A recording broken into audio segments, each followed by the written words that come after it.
এই ভিডিওতে আমরা ঈদুল আজহার ইতিহাস, কোরবানি করার কারণ এবং এর শাশ্বত তাৎপর্য নিয়ে আলোচনা করব।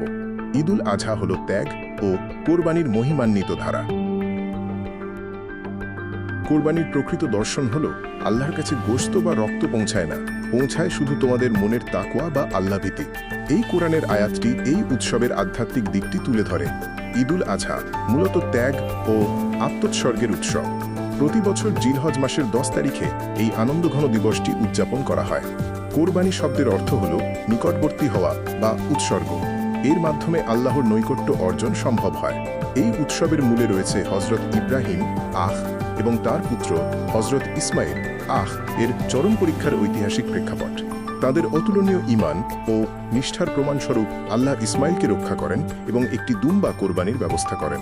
আমরা কোরবানি করি নিঃশর্ত আনুগত্যের প্রতীক হিসেবে। এটি হজরত ইব্রাহিম এর ত্যাগের চিরন্তন স্মৃতি রক্ষা করে।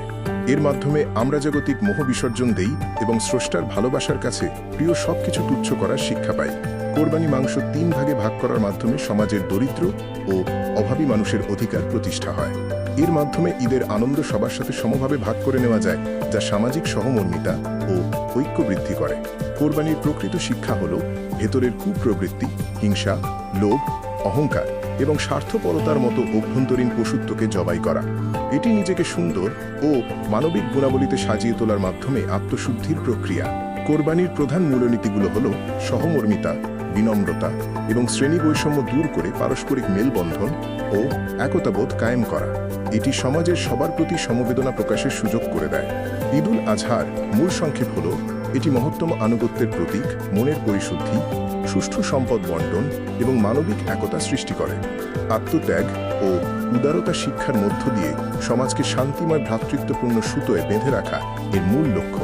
কোরবানি কেবল আনুষ্ঠানিকতা নয়, এটি জীবনের প্রতিটি ক্ষেত্রে স্বার্থপরতা বর্জন করার পরম অঙ্গীকার। আসুন এবারের ঈদে নিজের ভেতরের পশুকে জবাই করে ভালোবাসায় সাজিয়ে তুলি আমাদের চারপাশ। মানব সেবায় প্রতিটা ত্যাগ হোক নিবেদিত।